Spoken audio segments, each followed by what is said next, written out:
நான் கேட்கிறேன், நாயும் பிழைக்கும் இந்த பிழை. இப்ப நீங்க பேசுனீங்களா? உங்களால பேச முடியுமா? 26 இடத்துல ரெய்டு விட்டு தான் உன்னை சேர்த்து வச்சிருக்கு. சொல்றத கேட்கலன்னா 26-52 ஆயிடும். அதிமுகவை குறைந்த வாடகைக்கு கொடுத்த அமித்ஷாவுக்கு, எடப்பாடி பழனிசாமிக்கு அரசியல் தெரியல, பெரிய தலைமை. ஏன் பன்னீர்செல்வத்தை சேர்க்க உனக்கு என்ன தயக்கம் சொல்லு? பயம் இருக்கா அவருக்கு? பயம்தான். 3,42,000 ஓட்டு வாங்கியிருக்காருங்க ராமநாதபுரத்துல. பலாப்பழ சின்னத்துல அதிமுக டெபாசிட் இழந்திருக்குங்க. நீ ஏன் சசிகலாவை சேர்த்துக்க மாட்டேங்கிற? செஞ்சோற்று கடன் நீ அவங்களுக்கு எல்லாம் தீக்கணும். அவங்க எல்லாம் வந்து முதலமைச்சர் ஆகினது ரொம்ப வற்புறுத்தினார். அறமற்ற அரசியலை செய்பவன் அவனுடைய ஆயுள் மிக குறைவு. அந்த அரசியலுக்கு ஆயுள் மிக குறைவு. அது நடக்கும். இப்ப ஏன் 10 நாளா போகல சுற்றுப்பயணம்? போற இடத்துல எல்லாம் ஃபெயில் வருது. கூட்டம் வருது அவருக்கும். கூட்டம் வர்றது இல்லை, கூட்டத்தை வருத்துறது. முதல்ல 200 ரூபா கொடுத்தாங்க தம்பி, அதுக்கப்புறம் 300 ரூபா கொடுத்தாங்க. இப்ப 500 ரூபா கொடுத்து கோட்டரம் கொடுக்குறாங்க. யாருமோ கை தட்டியோ ஆரவாரமோ எடப்பாடி ஒண்ணுமே கிடையாது. பொதுச் செயலாளர் புஷி ஆனந்த், ஆதவ் அர்ஜுனா, நிர்மல் குமார், ராஜ்மோகன் எல்லாரும் இப்படிதான் நிக்கிறாங்க. பேசும்போது நின்றுட்டு தான் இருந்தாங்க. ஆமா, நின்றுட்டு தான் இருந்தாங்க. இது சுயமரியாதைக்கு வந்திருக்கிற சோதனை. விஜய் அப்படி நிக்க சொல்றாரா இல்லைன்னா அவங்களுக்கு மரியாதை நிற்கிறாங்க? இல்ல, விஜய் நீ உட்கார சொல்லணும்ல.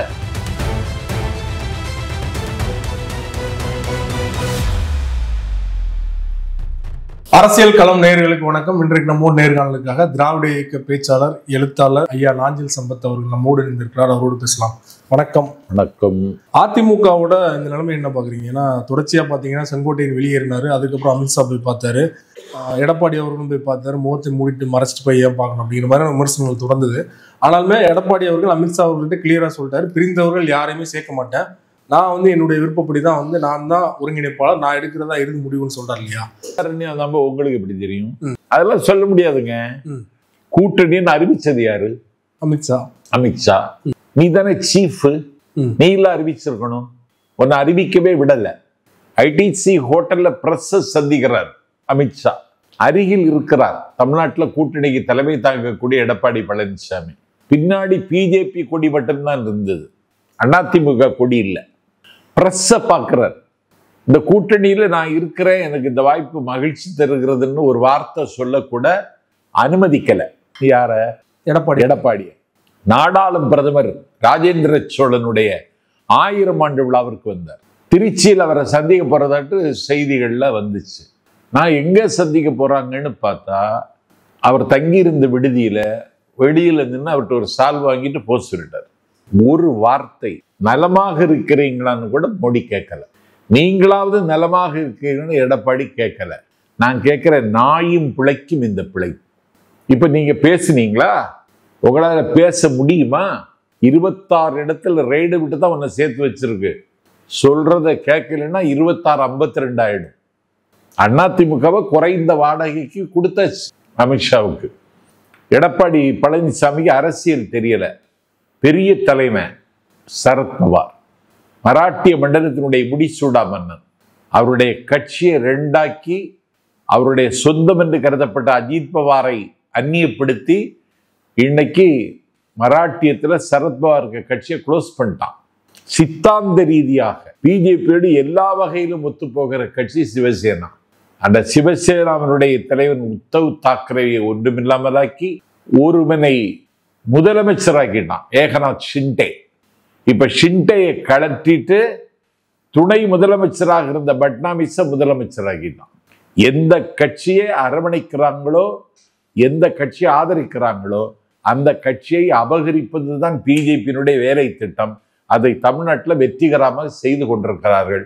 ஆம்புலன்ஸ் பழனிசாமி இது ஒன்றும் தெரியல. அவருக்கு ஒரு தேசிய பார்வையும் இல்லை, ஒரு தொலைநோக்கு பார்வையும் கிடையாது. அவருக்கு இந்த கட்சி அந்த பொதுச்செயலுங்கிற பதவியில தானே இருக்கணுங்கிற அந்த அந்த தாகம்தான் அவரை இயக்குதே தவிர வேற ஒன்றும் அவர்கிட்ட இல்லை. ஏன் பன்னீர்செல்வத்தை சேர்க்க உனக்கு என்ன தயக்கம் சொல்லு? பயம் இருக்கா அவருக்கு? பயம்தான். 3,42,000 ஓட்டு வாங்கியிருக்காருங்க ராமநாதபுரத்துல. பலாப்பழ சின்னத்துல அதிமுக டெபாசிட் இழந்திருக்குங்க. நீ ஏன் சசிகலாவை சேர்த்துக்க மாட்டேங்கிற? செஞ்சோற்று கடன் நீ அவங்களுக்கு எல்லாம் தீக்கணும். அவங்க எல்லாம் வந்து முதலமைச்சர் ஆகினது ரொம்ப வற்புறுத்தின வீடண்ணன். நீ ராவணன் அட்ஜஸ்ட் பண்ணி போன்னு. கும்பகர்ணம் முடியாது. நானு நாம் உயிரை விட்டாலும் விடுவேனே தவிர நன்றி மறக்க மாட்டேன்னு சொன்னானே, கும்பிட்டு வாழ்கிறேன் அப்படின்னு பேசினானே கும்பகரனை. நீ இருந்தியா? நீ அந்த அம்மாவை ஏன் சேர்த்துக்கிட மாட்டேங்கிற? டிடிவி தினகரன் ஏன் சேர்த்துக்க மாட்டேங்கிற? காரணம் சொல்லுவியா நீ? இல்ல அவங்க மேல உள்ள பயம் நீங்க சொல்றீங்க. இப்போ எடப்பாடி அவர்கள் அவர்களுக்கு செல்வாக்கு முன்னாடி மாதிரி இல்லைன்னு நினைச்சிருக்கலாம் இல்லையா? செல்வாக்கு ஒன்றை விட அவங்களுக்கு தானே செல்வாக்கு இருக்கு. 3,42,000 ஓட்டு வாங்கணும்னா செல்வாக்கு இல்லாம வாங்க முடியுமா? 2,90,000 ஓட்டு வாங்கியிருக்காரு தேனியில டிடிவி தினகரன். செல்வாக்கு இல்லைன்னா வாங்க முடியுமா? நீட் 7 தொகுதியில டெபாசிட் இழந்தவன் நீ. அதிமுக சரித்திரத்துல இப்படி ஒரு சரிவு அந்த கட்சி சந்திச்சது இல்லை. ஆனா இப்ப நீங்க சொல்ற மாதிரி வந்து அமித்ஷா சொல்றதை கேட்டுதாங்கன்னா அப்ப பிரிஞ்சவங்க எல்லாம் சேர்த்துருவாரு நினைக்கிறீங்களா? சேர்த்துருவாரு. நான் போய் சந்திக்கிறேங்கிறாம்ல, நான் கேட்கிறேன். எல்லாரும் போய் சந்திக்கிறேன்னு சொல்றாரு. அவரா சொல்றாரா? அமித்ஷா சொல்லுதா அவரு சொல்றாரு. ஆனா டிடிவி வந்து என்டிஏவோட முதல்வர் வேட்பாளர் மாத்தணும், எடப்பாடி இருக்கக்கூடாதுன்னு ஒரு கோரிக்கை வைக்கிறாரு. அது அவருக்கு அரசியல் அழகா செய்யறாரு. கூம்பிட்டே இருந்தவன் நான் எப்படி தெளிவு வந்துன்னு எனக்கே தெரியல. எடப்பாடிய முதலமைச்சர் பதவியை ஏற்றுக்கிட முடியாதுங்கிறது அவரால் பாதிக்கப்பட்டதனுடைய வலி. இது அவரால் நேரடியாக பாதிக்கப்பட்டவர்கள் அவர்கள் வெளிப்படுத்துறாரு. தேர்தல் நேரத்தில் அப்படி வந்துட்டு அந்த அதிசயம் நடந்தாலும் நடக்கும். எடப்பாடி மாற்றப்பட வாய்ப்பு இருக்கு, நிச்சயமாக வாய்ப்பு இருக்கு. அதுக்கு ஏதாவது இருக்கான்னு தம்பி என்கிட்ட கேட்க முடியாது. ஏன்னா அறமற்ற அரசியலை செய்பவன் அவனுடைய ஆயுள் மிக குறைவு. அந்த அரசியலுக்கு ஆயுள் மிக குறைவு. அது நடக்கும். இப்ப ஏன் 10 நாளா போகல? சுற்றுப்பயணம் போற இடத்துல எல்லாம் ஃபெயில் வருது. கூட்டம் வருது இல்லை? அவருக்கும் கூட்டம் வர்றது இல்லை. அது கூட்டத்தை வருத்துறது. முதல்ல 200 ரூபா கொடுத்தாங்க தம்பி, அதுக்கப்புறம் 300 ரூபா கொடுத்தாங்க. இவன் 500 ரூபா கொடுத்தது கோட்டரம் கொடுக்குறாங்க. யாருமோ கை தட்டியோ ஆரபாரமோ எடப்பாடி வாழ்க ஒண்ணுமே கிடையாது. நேற்று கூட நீலகிரி போயிருந்தாரு. நீலகிரியில் நல்ல கூட்டம் தான் இருந்துச்சு இல்லையா? இல்ல இல்ல, இதுக்கு பேர் கூட்டம் கிடையாது. இது ஒரு கும்பல், இது கூட்டம் கிடையாது. பாஜக தலைமை வந்து டிடிவியா இல்லைன்னா எடப்பாடியா அப்படின்னா எடப்பாடி தானே தேர்ந்தெடுப்பாங்க. அதிமுகவோட வழியை போய் கூட்டணி வச்சதே பாஜக தான் இல்லையா? அவங்க யாரை தேர்ந்தெடுப்பாங்கன்னா அதிமுகவின் பொதுச் செயலாளரை தேர்ந்தெடுப்பாங்க. அது வரைக்கும் இவர் பொதுச் செயலாளராக இருப்பாராங்கிறது சந்தேகம். தேர்தல் நேரத்தில் அப்படி மாத்தினா தேவையில்லாத குழப்பங்களை தான் உருவாக்கும். ஒரு குழப்பமும் வராது. இவனோட நல்ல பர்சனாலிட்டி எல்லாம் ஏடிஎம்கள் இருக்காங்களே. வேலுமணி இருக்காரு, தங்கமணி இருக்காரு, அனைத்து மறைந்த செங்கோட்டையன் இருக்காரு. செங்கோட்டையன் தான் இப்ப இல்லவே இல்லை, அடிப்படை உறுப்பினர் தானே இருக்காரு. அதான் செங்கோட்டை இருக்காருல்ல, நீ அவரை கட்சி விட்டு நீக்கல இல்ல. செங்கோட்டை இருக்காருல்ல, அமித்ஷாவை போய் டெல்லியில சந்திக்கிறாரு இல்ல, உனக்கு 10 நாள் கெடு தர்றாரு இல்ல. கெடு முடிஞ்சிருச்சு. அடுத்தது என்ன செய்யணும்? அங்கிருந்து உத்தரவு வரணும். செங்கோட்டையன் முதல் நாள் பத்திரிகையாளர் சந்திக்கும் போது ஒரே ஒரு எம்எல்ஏ அவர் கூட இருந்தாரு. நான் அவரு கூட இப்ப இல்லை இல்லையா? அவருமே வந்து பாத்தீங்கன்னா எடப்பாடி அவர்கள் பக்கம் வந்துட்டாரு. எடப்பாடி பழனிசாமிக்கு செங்கோட்டையனை எடுத்தாச்சு. ஈரோடு புறநகர் மாவட்ட செயலர் பதவியிலிருந்து தூக்கியாச்சு. இப்ப யாரை போட்டிருக்க நீ? செல்வராஜன் ஒரு ஆளை போட்டிருக்கு. செல்வராஜ் எந்த மாவட்டம்? கோவை மாவட்டம். கோவை மாவட்டத்தில் எந்த தொகுதி? மேட்டுப்பாளையம். உதகமண்டலத்தின் மடியில் இருக்கிற இடம் அது. ஒரு மாவட்ட செயலாளரை அந்த மாவட்டத்தில் உள்ளவனை போட தெரியாத இப்படி ஒரு அறியாமையின் மடியில் கிடக்கிற ஒரு அப்பாவி எடப்பாடி பழனிசாமி. அந்த மாவட்டத்தில் நம்பிக்கையான ஆட்கள் யாருமே இல்லைன்னு நினைக்கிறாரு. நம்பிக்கை என்னது? ஒரு சாதாரண தொண்டனையும் நிப்பாட்டு அவங்க கட்சி நடத்திட்டு போறான். நீ இன்னொரு மாவட்டத்தில் எம்எல்ஏயாக இருக்கிறார் அவரை கொண்டு வந்து இங்க வந்து நிப்பாட்டுறேன்னா அப்ப செங்கோட்டையனை ஒன்னால எதிர்கொள்ள முடியாதுங்கிறத இவருடைய நியமனத்தின் மூலமே நீ நிரூபிச்சது. ஆனா அண்ணாமலை அவர்கள் வந்து பாஜக மாநில தலைவராக நீக்கப்பட்டது காரணமே வந்து எடப்பாடி அவர்கள் வைத்த கோரிக்கை தான். கூட்டணி வேணும்னா அண்ணாமலை நீக்குங்க. அப்படி இல்லை, அந்த கூட்டணியில அது ஒன்னாகணும்னா அண்ணாமலை இடைஞ்சலா இருப்பாரு. ஏன்னா நான் வந்து வந்தேன் போனேன்னு இருக்கிற ஆள் கிடையாது. நான் ஒரு ஜெயலலிதா, நான் ஒரு கருணாநிதி மாதிரி அரசியல் செய்யணும்னு விரும்புறேன், ஜெயலலிதா மாதிரி அரசியல் செய்யணும்னு விரும்புறேன் அப்படின்னு சொன்னாரு. அதிமுக கூட்டணியில எடப்பாடி பழனிசாமிக்கு எதிராக கடுமையான விமர்சனங்களை வச்சாரு. திமுக ஆட்சியை அகற்றுவதற்கு காலில் செருப்பு போட மாட்டேன்னாரு. அவருக்கு சட்டையை அவரே அவுத்து கீழே போட்டு கசையடிச்சாரு. இப்படியெல்லாம் பரபரப்பை உருவாக்குனவரை அடக்கி வாசி நயனார் நாகேந்திரன் தான் தலைவர். ஏன்னா சில விதி இருக்கு பிஜேபியில். என்ன விதி? 3 வருஷம் ஆனாதான் தலைவர் பதவிக்கு போட்டியிட முடியும். விதியை தூக்கி தூரப்போடு, நயனார் நாகேந்திரன் தலைவராக்கு அப்படின்னு. இதெல்லாம் பிஜேபி கட்சியினுடைய அதிரடி நடவடிக்கை. அந்த அதிரடி நடவடிக்கை அவங்களும் எடுக்கல இல்லையா? எடப்பாடியோட வற்புறுத்தல் காரணமாக தான் எடுத்திருக்காங்க. ஸோ அந்த இடத்துல எடப்பாடி அவருடைய ஆளுமையை நிரூபிக்கிறாரு அப்படின்னு அதிமுக காரங்க சொல்றாங்க இல்லையா?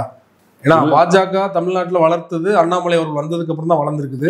பல தொகுதிகளில் வந்து 2வது இடம் பிடிச்சாங்க எம்பி எலெக்ஷன்ல. ஸோ அப்படிப்பட்ட ஆளை வந்து நீக்கிற அளவுக்கு எடப்பாடி தான் வந்து கோரிக்கை வச்சிருக்காரு. அந்த கோரிக்கை ஏத்துக்கிட்டாங்களா? அந்த அளவுக்கு அவருடைய செல்வாக்கு இல்லை, அது பிஜேபியினுடைய அறியாமையை காட்டுகிறது. எடப்பாடி பழனிசாமியினுடைய முட்டாள்தனத்தை காட்டுகிறது. பிஜேபி கூட கூட்டணி சேர்ந்தா எப்படி ஜெயிக்க முடியும்? இருக்கிற செல்வாக்கும் சரி. ஜெயலலிதா இது தெரிஞ்சுக்கிட்டாங்க. 40 எம்பி தொகுதி ஜெயிச்சது அப்பந்தான். எத்தனை தொகுதி?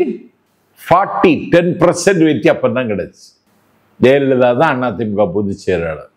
முதலமைச்சர் ஒரு தொகுதி வரல. அதனாலதான் கடற்கரை கூட்டத்தில் உயிரோடு இருக்கிற வரைக்கும் பிஜேபியோடு கூட்டணி இல்லைன்னு சொன்னாங்க. இன்னைக்கு நீ பிஜேபியோடு கூட்டணி வைத்துட்ட, இன்னைக்கு ஒரு அன்வர் ராஜாவை இழந்துட்ட. உன்னை விட சீனியர், உன்னை விட சின்சியர். நீ இன்னைக்கு டாக்டர் மைத்ரேயன்னு இழந்துட்ட. பல பேரை இழக்க போகிற நாள்ல தெரியும். ஆனால் பாஜக நம்ம எல்லாருமே எடப்பாடியை எதிர்த்துட்டு போனவங்க, அவங்களோட நிலைமை என்னவா இருக்குன்னு நம்ம பார்த்துட்டு தான் இருக்கோம் இல்லையா? ஓபிஎஸ் தொடங்கி இப்போ செங்கோட்டையன் வரைக்கும் பார்த்தீங்கன்னா. ஆனாலுமே வந்து எப்படி பாஜக நம்பி போறாங்கன்னு நினைக்கிறீங்க எடப்பாடி எதிர்ப்பு தலைவர்கள் எல்லாருமே? எடப்பாடி முதலமைச்சராக நீடிச்சது அவருக்கு சொந்த திறமையினால. அவரே ஒத்துக்கிட்டாரு, பாஜக இல்லைன்னா நான் 4 வருஷம் சிஎம் இல்லைன்னாருல. அவரு பிஜேபி தவிர தான் நேத்தையும் அரசியல் செய்த, இன்னைக்கும் செய்யற, நாளைக்கும் செய்வதாக திட்டம். இதை யாரு விரும்ப மாட்டான்னா அதிமுகவின் அப்பாவி தொண்டை விரும்ப மாட்டான். கட்சி அவர் கையில இருக்கு, நெட்டலை அவர்கிட்ட தானே இருக்கு. அதுக்கு வழக்கு இருக்கு. இங்க பாருங்க, ராதாபுரம் தொகுதியில ஒரு ஓட்டு வித்தியாசத்துல அப்பாவு தோற்றார். எவ்வளவு ஓட்டு? ஒரு ஓட்டு தபால் ஓட்டு நினைக்கிறேன். அதுக்கு தீர்ப்பு சொல்ல மாட்டேங்கிறான். சுப்ரீம் கோர்ட் அதுக்கு தீர்ப்பு சொல்லல. 23 எம்எல்ஏ கேஸுக்கு தீர்ப்பு சொல்றான். ஜெயலலிதா சிறைக்கு போன உடனே ஊழல் வழக்குல சசிகலாவை தண்டிக்கிறான். ஆகவே நீதிமன்றம், தேர்தல் ஆணையம் எல்லாம் தன்னுடைய கை விரலில், தன்னுடைய கட்டுப்பாட்டில், தன்னுடைய கட்கத்தில் இருக்க வேண்டும் என்று பிஜேபி விரும்புகிறது. இதற்கு பலியாகாமல் ஒரு மாநில கட்சியை நடத்துவது என்பது பெரிய துணிச்சல் வேணும். அந்த துணிச்சல் தேசிய அரசியல்ல அண்ணன் ஸ்டாலினுக்கு மட்டும்தான் இருக்கிறது. அவர் அந்த பயணத்தில் நாளுக்கு நாள் வாகை சூடி வருகிறார். வரக்கூடிய தேர்தலையும் 7வது முறையாக திமுக ஆட்சிக்கு வரும். ஏன் சொல்றேன்னா, திமுகவால் நேரடி பலன் பெற்றவருடைய எண்ணிக்கை மட்டும் 2,88,00,000 பேர். நேரடியாக பலன் பெற்றவர்கள் திமுகவை தேர்ந்தெடுப்பார்கள். தம்பி விஜய் எதிர்க்கட்சி தலைவராக வருவதற்கு வாய்ப்பு இருக்கிறது. அதிமுக வராது. அதிமுக முடிஞ்சு போச்சு. அதான் அதிமுக கண்டுக்கவே இல்லையே விஜய். அதிமுக கண்டுக்கல, சீமானை கண்டுக்கிடல. அவங்க மலைகளை நம்பி போறானா. ஆனா அதிமுகவோட விஜய் கூட்டணி வச்சாருன்னா திமுகவுக்கு இன்னும் டஃப் ஃபைட் கொடுக்கலாம் இல்லையா? அதிமுக கூட கூட்டணி வச்சா டஃப் ஃபைட்டா இருக்கும். ஆனா விஜயோட நோக்கம் வந்து திமுக வரக்கூடாதுன்னா அதை பண்ணலாம். ஏன் பண்ண மறுக்கிறாரு நினைக்கிறீங்க? பிஜேபி இருக்கிறனாலயா? முதலமைச்சர் யாரு முதலமைச்சர்? எடப்பாடி தான் வருவாரு. எடப்பாடி ஒத்துக்கிடுவாரா? விஜய் ஒத்துக்கிடணும் இல்லைங்க. அவருடைய ட்ரீம் முதலமைச்சர் ஆவதில்லை. அந்த இடத்துக்கு வந்துட்டார். ஆனா மறுபடியும் திமுக ஆட்சிக்கு வந்ததுக்கு அப்புறம் அடுத்த 5 வருடம் அவர் அரசியல் பண்ண முடியுமா? திமுக அசுரபலத்தோட வந்தா விஜய் அவர்களால பண்ணதுக்குள்ள திட்டத்தை அவர் வச்சிருக்கணும். ஏன்னா நான்லாம் சின்ன வயசுல எம்ஜிஆர் முதலமைச்சர், கலைஞர் 13 வருஷம் பண்ணார். 89 தான் வந்தார். 72 இருந்து 89 வரைக்கும் திமுகவுக்கு சோதனை காலகட்டம். இந்த சோதனையெல்லாம் உள்வாங்கி கொள்ள வேண்டும் தம்பி விஜய். அதுதான், அவ்வளவுதான் நான் அவருக்கு சொல்ற ஆலோசனை. இப்பயே வைக்க விமர்சனம், வீக்கெண்ட் பாலிடிக்ஸ் பண்றாரு, பனையூர் விட்டு வெளில வர மாட்டாரு, மக்களை நேரடியாக சந்திக்கிறது கூட பார்த்தீங்கன்னா ஒரு அட்டவணை போட்டு வர்றாரு. இவர் எப்படி ஒரு சீரியஸான ஒரு பாலிடிக்ஸை முன்னெடுப்பார் அப்படிங்கிற கேள்வியே தொடர்ச்சியாக வைக்கிறாங்க இல்லையா? முக்கியமான இது விமர்சனம், ப்ரெஸ்ஸை சந்திக்க மறுக்கிறாரு. மைக்கை நீட்டினாலே வந்து கதவை மூடிட்டு போயிடுறாரு. ப்ரெஸ்ஸை சந்திக்கணும். சந்திக்காதவர் தான் டெல்லியில் இருக்கான். நீங்க ப்ரெஸ்ஸை சந்திக்கணும். எதை பேசணுமோ அதை ப்ரெஸ்ஸிட்ட பேசணும். இப்போது நீங்கள் இன்னைக்கு ஒரு ஃபோன் போதும் எல்லாத்துக்கும். இந்த ஃபோன் மூலமாக தான் நீங்கள் அரசியலே பண்ணுறீங்க. இந்த ப்ரெஸ்ஸையும் சந்திச்சேன்னா நீங்கள் ஒரு மெச்சூர்டு பாலிட்டிஷியன் என்று மக்கள் உங்களை ஒப்புக்கொள்வாங்க. அதை நீங்கள் செய்யலை. உங்களை எளிதில் அணுக முடியாதுன்னு எல்லாருக்கும் ஒரு பயம் இருக்கு. அது மாதிரி இப்போது நடந்த கூட்டம், மதுரை கூட்டத்தில், மாநாட்டில் அந்த கட்சியினுடைய பொதுச் செயலாளர் புஷி ஆனந்த், ஆதவ் அர்ஜுனா, நிர்மல் குமார், ராஜ்மோகன் எல்லாரும் இப்படி தான் நிற்கிறாங்க. அவர் பேசும்போது நின்றுட்டு தான் இருந்தாங்க. ஆமாம், நின்றுட்டு தான் இருந்தாங்க. இது சுயமரியாதைக்கு வந்திருக்கிற சோதனை. இது விஜய் அப்படி நிற்க சொல்றாரா, இல்லைன்னா அவங்களுக்கு மரியாதைன்னு பேர் நிற்கிறாங்களா? இல்லை, விஜய் நீ உட்கார சொல்லணும்ல. அவங்க நிற்பாங்க, அவங்க என்ன வேணாலும் செய்வாங்க அடிமைத்தனத்தில் ஊறி போனா. ஆனால் நீங்கள் உட்கார சொல்லியிருக்கணும்ல அவங்கள. அந்த ஃபோரமே காலியாக இருக்குங்க, எல்லாரும் நின்று எப்படி இருக்காங்க. எனக்கு ஆச்சரியமா இருந்துச்சு. இந்த காலத்திலேயுமா இப்படி ஒரு அடிமைத்தனம்னு நினைச்சேன். இதெல்லாம் விஜய் ரொம்ப யோசிக்கணும். மக்கள் எளிதாக அணுக முடியல. அதையும் தாண்டி குறிப்பா விஜய் அவர்களே அவரை சுற்றி ஒரு குறுகிய வட்டம் போட்டுக்கிட்டாரு. ஜானவர் வைத்தியசாமி, புஷி ஆனந்த், அப்புறம் ஆதவ அர்ஜுனா, இந்த மாதிரி இவங்களை தாண்டி வேற யாருமே நெருங்க முடியல அப்படிங்கிற குற்றச்சாட்டு இருக்கு இல்லையா? இல்ல, ஒரு ஜனநாயகம் அங்க இருக்கிற மாதிரி எனக்கும் தெரியல. ஏன் அப்படி ஒரு குறுகிய வட்டம் போட்டுக்கிட்டு இருக்காரு நீங்க நினைக்கிறீங்க? முதல்ல அவர் ஒரு ஸ்டார். அவர் நினைச்ச நேரத்தில் வெளியே வர முடியாது. யாரையும் பார்க்கணுன்னாலும் அவர் பார்க்க முடியாது. அது இயல்பா அவருக்கு இருக்கிற அந்த கிரேஸுமாங்க, ஈர்ப்பு, அட்ராக்ஷன். அதில் அவர் கொஞ்சம் தள்ளி போவது நல்லது தான். ஆனால் கட்சி இயங்குகிறதான்னு கண்டுபிடிக்கிறதுக்கு யாருக்கும் தெரியலையே. எந்த முடிவெடுக்கிறாங்கன்னு முன்கூட்டியே யூகிக்க முடியலையே. இந்த கட்சியிலிருந்து வெளியில வந்த நிறைய பேர் விமர்சனம் வைக்கிறது என்னன்னா, கட்சியில நான் முக்கியமான பொறுப்புல இருந்தாலுமே விஜய் சந்திக்க முடியாது. அவர் ஒரு இரும்பு திரைக்குள்ள தான் இருக்கார். அது அடுத்த கட்ட தலைவர்களுக்கு பயம் இருக்குதா? நம்மள மீறி யாரும் விஜய் நெருங்கிடக்கூடாது அப்படி. யாருக்கு? அடுத்த கட்ட தலைவர் ஆதவ அர்ஜுனா, புஷி ஆனந்த். இல்ல அவங்க இந்த ஒன்றிய செயலாளர் பதவிக்கே ரூபா 5 லட்சம் 10 லட்சம் வாங்குறதா சொல்றாங்களே. ஜனநாயகம் இல்லை. கிட்டத்தட்ட சில வருடங்களுக்கு முன்னாடி விஜய் புலி படத்துல சம்பளத்தை மறைச்சிட்டாரு, கணக்கு காட்டாம. கிட்டத்தட்ட 15 கோடியை மறைச்சு 1.5 கோடி ரூபாய் அபராதம் போட்டிருக்காங்க. அந்த வழக்கை முடிச்சு வைக்க சொல்லி கோர்ட் போயிருந்தாரு. ஆனா பாத்தீங்கன்னா கோர்ட்ல மறுபடியும் ஐடி தரப்புல 1.5 கோடி ரூபாய் அபராதம் வச்சு சரிதான்னு சொல்லியிருக்காங்க. இந்த வழக்கு விசாரணை போயிட்டு இருக்கு. இது எப்படி பாக்குறீங்க? ஒரு பக்கம் பேசினது பணம் எனக்கு முக்கியம் இல்லைன்னு சொன்னவரு ஏன் 15 கோடியை கணக்கு காட்டல அப்படிங்கிற ஒரு கேள்வியும் அவர் மீது வைக்கப்படுது. இல்ல, இது ஒரு அவருடைய அரசியல் நேர்மையை இது கேள்விக்குறியாக்கி இருக்கிறது. நான் 300 கோடி ரூபாயை விட்டுட்டு வந்திருக்கேன்னு இந்த நாட்டில் மார்தட்டி பேசுகிற தம்பி விஜய் இந்த 15 கோடியை கட்டுவதற்கு ஏன் யோசிக்கிறாரு? இது ஒரு கேள்வி இருக்கு. சீசரின் மனைவி சந்தேகத்திற்கு அப்பாற்பட்டவளாக இருக்க வேண்டும். இது சீசரின் மனைவிக்கு மட்டுமில்லை, தம்பி விஜய்க்கும் பொருந்தும். கருப்பழனியப்பன் ஒரு மேடையில பேசுறாரு. அந்த மேடையில பேசும்போது விஜய் அவர்களை விமர்சிக்க மாட்டேன், அது காரணம் என்னன்னா ஃபியூச்சர்ல ராஜ்யசபா உறுப்பினராக மாறலாம் அப்படின்னு கமலை மறைமுகமா அவர் தாக்கி பேசிட்டாரு. வேற வழி இல்லாம டிவிலாம் உடைச்சதை பார்த்தோம். ஸோ இப்போ கமல் எங்க இருக்காரு, ஒரு ராஜ்யசபா சீட்டுக்காக திமுகவோட வந்துட்டாரு அப்படிங்கிறதுல விமர்சனம் பண்ணதாகவும், கமல் ஆதரவாளரும் தேவையில்லாம கூட்டணிக்குள்ள குழப்பத்தை விளைவிக்கிறாரு கருப்பழனியப்பன் அப்படின்னு சொல்லிட்டு வெளிப்படையாக கண்டனம் தெரிவிச்சிருக்காரு. இதை தவிர்த்திருக்கணுமா கருப்பழனி? இல்ல, கமல் கட்சி தொடங்கிய பொழுதே அது நீண்ட நாள் பயணிப்பதற்கான திட்டம் இல்லாத கட்சின்னு எனக்கு புரிஞ்சிச்சு. ஏன்னா அவர்கிட்ட போய் சேர்ந்தவங்களை யாரையும் காணல. தமிழ்நாட்டினுடைய நிகரற்ற சொற்பொழிவான பாரதி கிருஷ்ணகுமார் வெளியே வந்துட்டாரு. நான் இப்போ என் கூட வந்திருந்தார் துபாய்க்கு, பேராசிரியர் கு ஞானசம்பந்தன் வெளியேறிட்டார். ஒரு வேலையை கொடுத்தா அவனை மாதிரி அந்த திறம்பட செய்து முடிக்கிற ஆற்றலால தமிழ்நாட்டில் எல்லா இடத்துலையும் தேடிட்டும் கிடைக்க மாட்டான். ஸ்டூடெண்ட் ஜெராக்ஸ் முதலாளி சௌரிராஜ் பெரிய அழுத்தமான பெரியார் குடும்பத்து பிள்ளை, அவரு போனாரு, வெளியேறிட்டார். மகேந்திரன், டாக்டர் மகேந்திரன் அதான் போயிட்டாங்க. அது மையத்திலேயே தான் நிற்குது. இப்போ மையத்தில் நின்று என்ன ஆயிடுச்சுன்னா அறிவாலயத்துக்கு பக்கத்தில் போய் ஒதுங்கிடுச்சு. இதை பழனியப்பன் திமுக கூட்டத்தில் பேசியிருக்க கூடாது. கருத்து இருக்கலாம். இதை திமுக கூட்டத்தில் பேசி கமலை காயப்படுத்தி இருக்க கூடாது. ஏன்னா கமலுக்கு அவ்வளவுதான் முடியும். ஆனால் தம்பி விஜய் அப்படியெல்லாம் கிடையாது. பழனியப்பன் சொன்ன மாதிரி ஒரு ராஜ்யசபா சீட் வாங்கிட்டு ஒதுங்குற இடத்துல ஒன்றும் விஜய் கிடையாது. விஜய்க்கு ஒரு மாஸ் இருக்கு. அந்த பேச்சு தேவையில்லாத பேச்சு. உடனே ரியாக்ட் பண்றாரு இல்லையா ஸ்நேகன், கவிஞர் ஸ்நேகன் ரியாக்ட் பண்றாருன்னா இது கமல் எப்படி எடுத்திருப்பாரு இந்த பேச்சு? கமலுக்கு கொஞ்சம் கூச்சம் வந்திருக்கும். இப்படி விமர்சனத்துக்கு ஆளாகிறோம்னு சொல்லக்கூடிய இதில் அவருடைய ஒரு பகுத்தறிவு ராஜபாட்டையில் பயணிப்பதாக சொன்ன, இதுவரை விமர்சனத்துக்கு ஆளாகாத ஒரு உலக நாயகன். இன்னும் சொல்ல போனால் ஒரு தமிழ் படத்திற்கு நாளைக்கு ஒரு உலக அங்கீகாரம் கிடைக்குமானால் அந்த அங்கீகாரத்தை வாங்கி தருவதற்கான தகுதி உள்ள நடிகன் என்று நான் நம்புகிற கமலஹாசனுக்கு இதுல ஒரு மனம் கொஞ்சம் கனத்துத்தான் இருக்கும். இந்த கருப்பழஞ்சி பண்ண தவிர்த்திருக்கலாம். ஓகே, ஆமா, ரொம்ப நன்றி. சமகால அரசியல் தொடர்பாக பல்வேறு விஷயங்கள்ல உங்களோட அனுபவங்களோட எங்களோட பகிர்ந்து கொண்டீங்க. மிக்க நன்றி. நன்றி.